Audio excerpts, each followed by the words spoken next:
¿Se ha puesto a pensar qué haría usted si algún día desaparecieran sus hijos? ¿Qué ha pasado luego de 26 años de la desaparición de los hermanos Restrepo y cómo ha enfrentado una familia el rato de hacer justicia de este terrible crimen? Nosotros creemos que es necesario recordar este dramático caso que ha marcado al país entero. Estará con nosotros en un momento la familia Restrepo para responder a nuestras preguntas emitidas por un grupo de trabajo que nos interesamos por este caso y así poder lograr descubrir cómo en realidad sucedió este hecho tan desgarrador.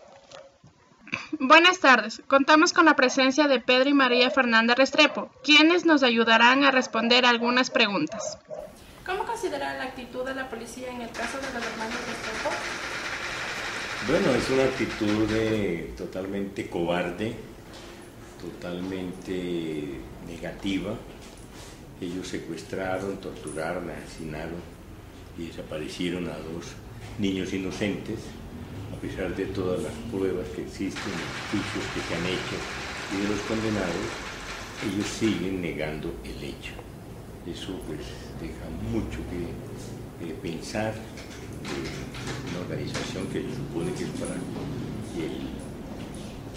la defensa de los derechos humanos, de la vida y de los niños, que ni siquiera tienen pues la gallardía de reconocer sus crímenes y castigar a sus autores. Gracias. La actitud de la policía en esa época, ¿cómo consideran ustedes que es ética o moral? No, pues no es ni ética ni es moral. Es simplemente una actitud criminal, es una actitud violatoria total de los derechos humanos, es una actitud en contra de todo lo que debe ser una policía en un país civilizado y ante todo pues riña con la moral y la ética. Descalifica desde ese punto de vista y desde todo punto de vista. Gracias. En la actualidad, ¿cómo considera usted la actitud del gobierno en las investigaciones?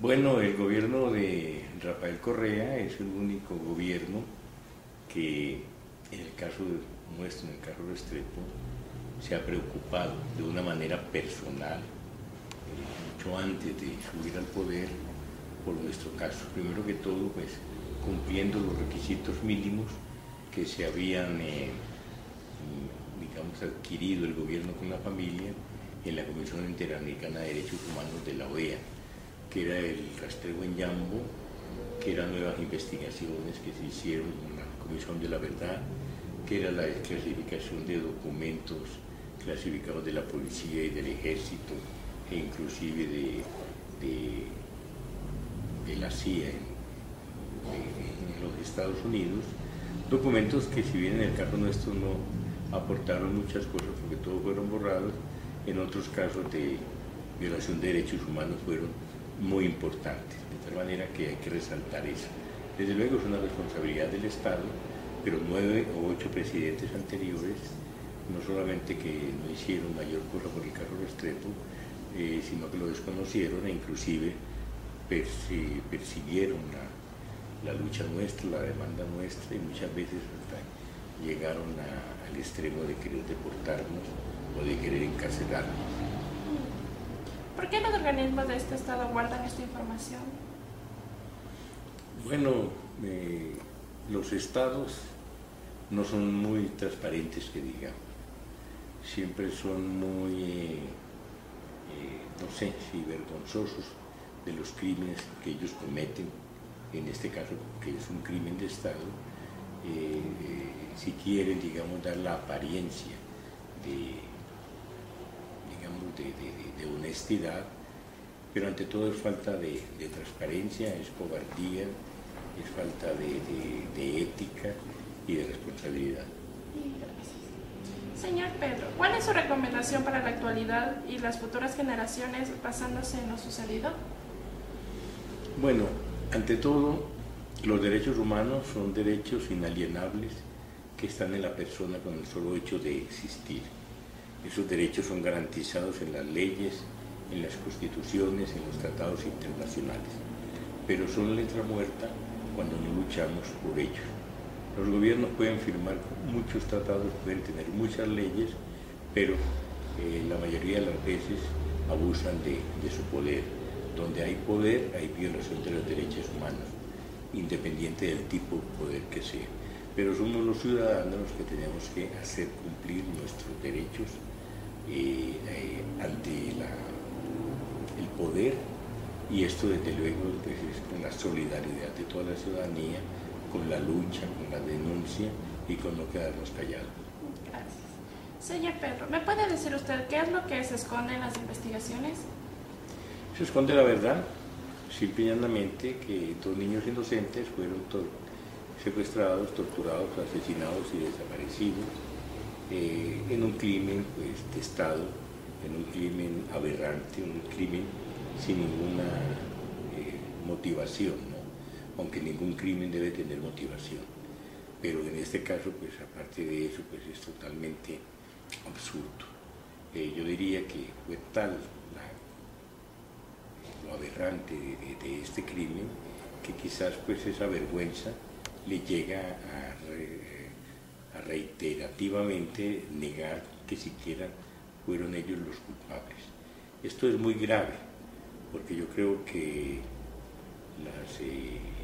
los crímenes, los errores, o como quieran llamarse, suceden. Y cuando suceden, pues lo importante es reconocerlo, lo importante es que se haga justicia con eso, lo importante es corregir, lo importante es que eso no vuelva a suceder, pero nada se gana la policía ni el Estado ecuatoriano con mantener este crimen, digamos, negando, porque siempre va a estar en el imaginario público esa sentencia, esa señalización de una familia y de una sociedad ante un crimen aberrante como este, de tal manera que seguirlo encubriendo, seguirlo negando, seguir en el silencio actual, no solamente que no resuelve nada para nosotros como familia, sino que la policía como institución y el Estado como organismo rector, pues simple y llanamente quedan siempre en la duda. Gracias. ¿Cómo les ha dejado este hecho a la familia? ¿Cómo? ¿Cómo les ha dejado este hecho a la familia? Bueno, de una manera total y contundente. Por lo general, pues, se vive una vida normal, se vive una vida rutinaria como la que llevamos nosotros, dedicada a las profesiones, a la educación de los hijos, al hogar, en fin, a vivir. De pronto sucede esta tragedia. La decisión nuestra pues no fue quedarnos callados, sino buscar hasta las últimas consecuencias y siempre esa verdad. Y desde luego pues esto cambió totalmente la rutina normal del trabajo, de la casa, de las relaciones interpersonales si se quiere, y también de nuestra actitud ante la sociedad. De tal manera que se puede decir que la familia Restrepo era una en el año 88, el 8 de enero, y después de ahí pues es otra familia totalmente diferente. Hubo que cambiar las actitudes, hubo que cambiar la forma de actuar, hubo que enfrentar a todo un poder que seguimos enfrentando, y eso desde luego pues cambia todo tipo de paradigma o todo tipo de rutina. Gracias. Debe ser considerado como antiético. ¿Qué se ha realizado en el país para mejorar esto? Bueno, yo creo que a pesar de todo lo que ha pasado, de todo lo que sucedió en nuestra vida, de todos los perjuicios que nos han causado, la lucha de nuestra familia ha logrado concientizar a la sociedad, ha logrado hacer recapacitar al Estado, a los legisladores, las constituciones han cambiado, las leyes han cambiado, la policía, a pesar de su reticencia, ha tenido que entender que la misión de ellos es la defensa de los derechos humanos y no la violación de esos derechos. Y creo que en líneas generales, también en la época actual, lo que son las violaciones de derechos humanos, como torturas, como detenciones arbitrarias, como desapariciones forzadas, como violencia sexual, prácticamente han desaparecido.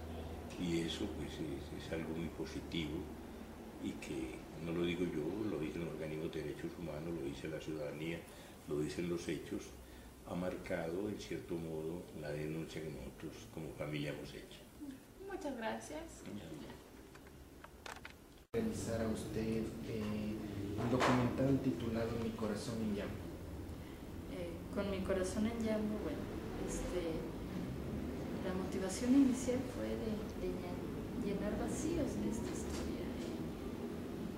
Si bien es cierto, fueron mis hermanos y yo vivía el día a día de ver a mis padres, en toda la búsqueda tampoco es que estuve completamente inmersa en eso, entonces necesitaba como volver a esa historia, ver qué pasó, recordar qué sucedió y tal vez dejar una memoria para el país. Todo el mundo había hecho artículos, qué sé yo, reportajes, canciones, obras de teatro, pero nadie desde la familia había relatado esta historia, entonces como que era esa necesidad de contarla, sí.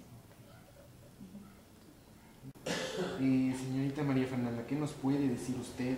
¿Qué es lo que se esconde en las investigaciones? ¿Qué es lo que se esconde en las investigaciones? Digamos que falta toda la verdad, hay pedazos de verdad, esto todavía sigue siendo un rompecabezas, pero muchas piezas importantes faltan dentro de esta verdad. ¿Quién detuvo a Santiago y Andrés ese 8 de enero fuera del partidero de Tumbaco? ¿Quiénes estuvieron en ese operativo? ¿Dónde los llevaron primero, dónde después? O sea, tenemos datos generales pero no específicos. ¿Quiénes más estuvieron envueltos en esas torturas, ya que los llevaron de lado a lado, de sitio a sitio, del SIC-10, CDP, bueno, SIC-10 en Pozuquí, CDP, en el SIC digamos, del centro histórico, en Las Flores? ¿Dónde está su ropa? ¿Dónde están sus libros? ¿Qué pasó con todo eso? O sea, todo el resto de verdad, ¿por qué los cogieron? ¿Qué creían que eran ellos? ¿Qué se imaginaron que eran ellos? Más o menos tenemos la sospecha, simplemente oyeron o vieron que tenían un apellido colombiano y los torturaron sin piedad, ¿no? Por el único hecho xenófobo de ser colombianos, porque todo colombiano olía a amenaza en este país, a guerrilla, a todo eso que se estaba controlando en esa época por el gobierno de Febres Cordero. No tenemos que olvidar que fue en ese gobierno de derecha que sucedió esto. ¿Y dónde están sus cuerpos? Si los arrojaron en Yambo, los sacaron, ¿dónde los pusieron después? ¿No? O sea, falta mucho en esas investigaciones. Y toda esa verdad reposa únicamente en la policía ecuatoriana. Nadie más va a dar ningún otro dato certero que no sea dentro de esa misma policía. Es imposible que hayan asesinado a 2 niños, que este caso haya sido tan conocido y que ninguno sepa, ninguno estuvo, ninguno fue. Ellos saben muy bien quiénes fueron, quiénes más fueron, quiénes estuvieron ahí y por qué lo hicieron. Entonces, 26 años después seguimos esperando esa respuesta. Sí. ¿Y en la actualidad qué información han tenido? En la actualidad nada de información nueva. Eso es lo triste, pese a la apertura gubernamental, porque hay una voluntad política en ese sentido de parte del gobierno actual, de Rafael Correa, como de aclarar las cosas. Ni el gobierno puede entrar dentro de esos muros de silencio de la policía. O sea, no han podido lograr como nuevos datos, ¿no?, que aporten a esta historia.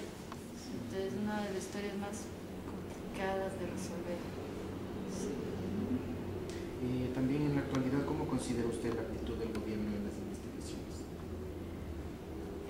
Eso te digo, hay una buena apertura, como nunca antes en otro gobierno. O sea, todos los gobiernos se dedicaron a darnos la espalda o incluso a perseguir a la familia, a impedir las protestas en la Plaza Grande en algunas épocas, como la época de Sixto, que nos cerraban la plaza con 200 policías alrededor de la Plaza Grande cada miércoles para 2 padres de familia con 2 carteles. Se armaba un tremendo operativo policial de 200 policías a la redonda, ¿no? O sea, como si fuéramos los peores, qué sé yo, terroristas, no sé, que estaban amenazando a la seguridad pública de la capital. Entonces, este gobierno es el único que ha tenido esa apertura política, o sea, ha sido una buena apertura y actitud, pero no se ha logrado nada certero, eso es lo triste. También quisiera que si nos puede dar un punto de vista. Wilson Alulema, hoy uno de los altos mandos de la Policía Nacional, en aquella época había estado como jefe de archivo. Hoy en la actualidad se dice que hay otra versión muy diferente, que en el día del hecho estuvo como guardia, pero ustedes cómo lo interpretan, o sea, esa versión sobre la participación de Alulema en este crimen, si es ético o Que te moral. responda ella eso. Ya. Tal vez ya No, es que nosotros no sabemos en qué cargo estaba cada uno, ¿sí me entiende? La información de los mismos Chiapas, ¿sí?, es contradictoria y errónea, pero eso lo hicieron ellos mismos para cubrirse las espaldas, ¿sí?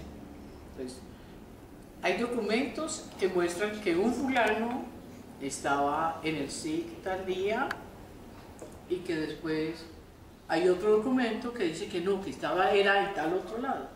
Pero esos son maniobras de ellos para encubrir todo. Entonces, que estaba de guardia o que estaba en el archivo, no sabemos. No hay en este momento alguien que diga, bueno, la verdad es esta y esta es completica. Esa información no se puede recabar fuera de la policía. Solo ellos, ¿sí?, la esconden, solo ellos la tienen, solo ellos fueron los responsables de todo, ¿sí? Ellos fueron los secuestradores, ellos los torturadores, ellos los asesinos, ellos se han encargado de desaparecerlo todo. Entonces, que haya estado Alulema o Chiriboga o Mera o Molina o España, aquí o allá, es información de ellos, ¿sí?, que ellos tienen que dar. Y como les digo, la misma Comisión Internacional dijo en determinado momento, la información es totalmente contradictoria. Entonces, están todos en todas partes, entonces están y no están. ¿Cuál es la verdad? Ellos son los cobardes. Una pregunta. ¿Se ha cambiado algo de lo moral de la actualidad con lo pasado de la policía? Ok, o sea, la policía en esa época, la más corrupta, la más hostil, la más oscura, la más negra, mentir y negar, son padre y madre, era su lema principal, ¿no? Fueron educados para mentir, y para mentir sistemáticamente, y para negarlo todo sistemáticamente, y para alterar toda prueba, forjar todo documento, desaparecer toda evidencia que los culpara a ellos. Absolutamente inmoral en todo sentido. Lo triste de ahora es que supuestamente ahora ha mejorado porque tienen más instrucción, al menos ya los instruyen, hay un compromiso del gobierno en ese sentido, una preocupación de que la gente tenga al menos algo de educación, ni una buena educación tenían 26 años atrás, o sea, gente pero con la mera base escolar, algunos ni bachilleres entraban a la policía. Ahora al menos intentan eso, hay clases de derechos humanos, hay muchas cosas que son positivas en ese sentido, y hay gente que quiere hacer las cosas bien. O sea, yo me he topado con policías que me dicen, yo vi su película y yo quiero decirle que yo quiero hacer las cosas bien, que yo no soy como esa policía, y eso es bonito, de alguna manera es reconfortante, Lamentablemente, muchos de los personajes oscuros que operaban en esa época, en el SIC y en el SIC-10, todavía están activos dentro de la policía de ahora actualmente. Muchos son cabezas de mando, comandos, ¿no? Comandos principales, y estaban involucrados en todo ese silencio, en toda esa corrupción, ¿no es cierto? Entonces, poco se puede cambiar así. Cuando las cabezas están podridas, lo demás se va pudriendo. Entonces, no ha habido una depuración real aún y efectiva. O sea, por eso nosotros como ciudadanos tenemos el deber siempre de estar pendientes, uno, con la memoria, de no olvidar todo lo que ha sucedido, de seguir señalándolos, señalar a los culpables cuáles son, recordar siempre, y estar a la expectativa, digamos, o alertas de todo atropello que se dé, no dejar pasar una a la policía, ni a ninguna persona que atropella o atente contra nuestros derechos fundamentales. Y hay que además ponerse en los pies del otro y ser solidarios con el otro y ser conscientes del otro y ponernos en los pies del otro, porque lo más fácil es hacernos los tontos, ¿cierto? Decir, como a mí no me pasa, no pasa nada. Lo más fácil es ser indiferentes, pero la indiferencia nos convierte en cómplices de esos delitos. Entonces hay que estar alertas y ser solidarios. ¿Por qué en la película dice que el caso es considerado como un secreto de Estado? ¿Por qué será eso? Es considerado este caso un secreto de Estado porque el crimen de Santiago y Andrés fue cometido por personas del Estado, o sea, que trabajaban para el Estado, en autos del Estado, fueron llevados, fueron capturados, ¿no es cierto? Fueron secuestrados, decimos nosotros, y estuvieron en instituciones del Estado, o sea, dentro de paredes de lugares estatales, que supuestamente son al servicio de la comunidad y para protegernos. Entonces no fue ese el caso, fue para torturarlos y finalmente matarlos, y se dio, claro, en instituciones del Estado, con carros del Estado, con personal del Estado. Entonces es un crimen de Estado, es del Estado y sus autoridades las que tienen que responder del Estado y por políticas del Estado. Si es que nos puedes dar un consejo sobre, o sea, que una expectativa para nosotros sobre lo que, o sea, el punto de vista tuyo de cómo, o sea, nosotros podemos remediar, o sea, ¿qué podemos hacer para poder remediar este hecho? Muchas personas preguntan ¿cómo podemos ayudar en este caso? ¿Qué podemos hacer para remediar este hecho? ¿Cómo pudiéramos ayudar si vemos que todo está medio en la nada, ¿no es cierto? Y obviamente ya no estamos protestando los miércoles ni nada, que mucha gente dice, y yo puedo ir a coger una bandera. Digo, no, ya no salimos de la Plaza Grande, pero la mejor arma de ayuda, lo mejor que puede hacer la ciudadanía en general es no olvidar, es mantenerse con su memoria activa, es que esta juventud como ustedes siempre tengan la memoria fresca de las cosas que marcan nuestro país, que las han marcado para mal o para bien, decir esto no lo voy a volver a permitir.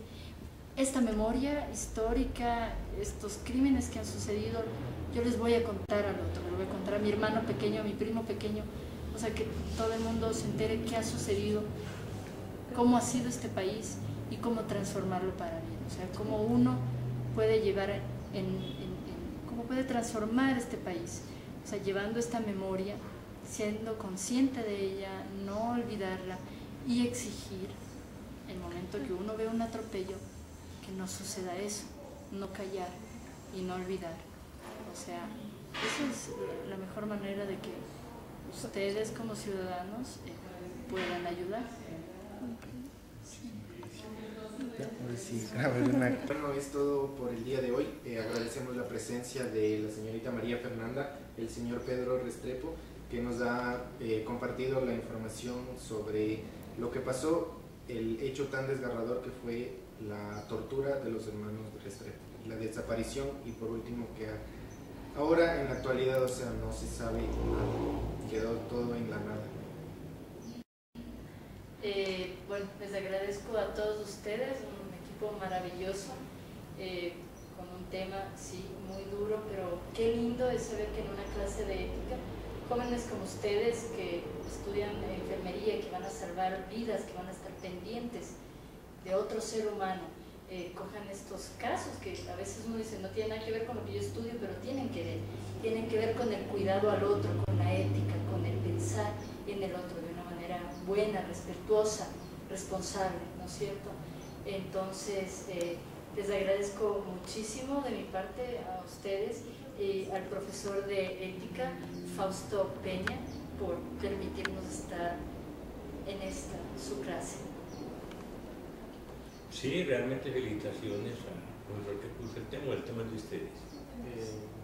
Un profesor muy interesante, la moral y la ética que es tan pregonada, pero siempre tan violada, sobre todo en las instancias gubernamentales, y realmente pues el caso nuestro, esa moral y esa ética ha sido pisoteada y maltratada y olvidada a lo largo de toda esta lucha y sigue todavía muy pendiente, puesto que muchas partes de esa verdad faltan decirla y sobre todo encontrar pues los cadáveres y los cuerpos de los niños.